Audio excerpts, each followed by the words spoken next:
ఈరోజు ఆంధ్రప్రదేశ్ స్పీడ్ కి brand ambassador అయింది. మీ అందరు తెలుసు 2019 నుంచి 24 వరకు మేము ఆంధ్ర రాష్ట్రం నుంచి వచ్చామని చెప్పుకునే దానికి సిగ్గుపడే వాళ్ళం. నేను ఒకరోజు ఢిల్లీకి వెళ్తుంటే పక్కన కూర్చున్న వాడు అడిగాడు, మీరు ఏ రాష్ట్రం నుంచి వచ్చారంటే ఆంధ్ర రాష్ట్రం నుంచి వచ్చానన్నా. ఓహో, సైకో పాలన రాష్ట్రం నుంచి వచ్చారా అని అడిగే పరిస్థితి.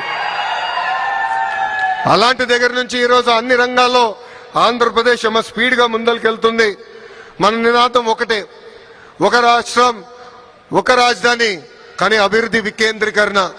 అందుకే అనంతపూర్ని ఒక ఆటోమేటిక్ హబ్ గా తయారు చేశాం. కర్నూలులో పెద్ద ఎత్తున రెన్యూబుల్ ఎనర్జీ ప్రోత్సహిస్తున్నాం. అనేక సిమెంట్ ఫ్యాక్టరీలు తీసుకొస్తున్నాం. చిత్తూరు కడప జిల్లా ఎలక్ట్రానిక్స్ మ్యానుఫ్యాక్చరింగ్ పెద్ద ఎత్తున ప్రోత్సహిస్తున్నాం.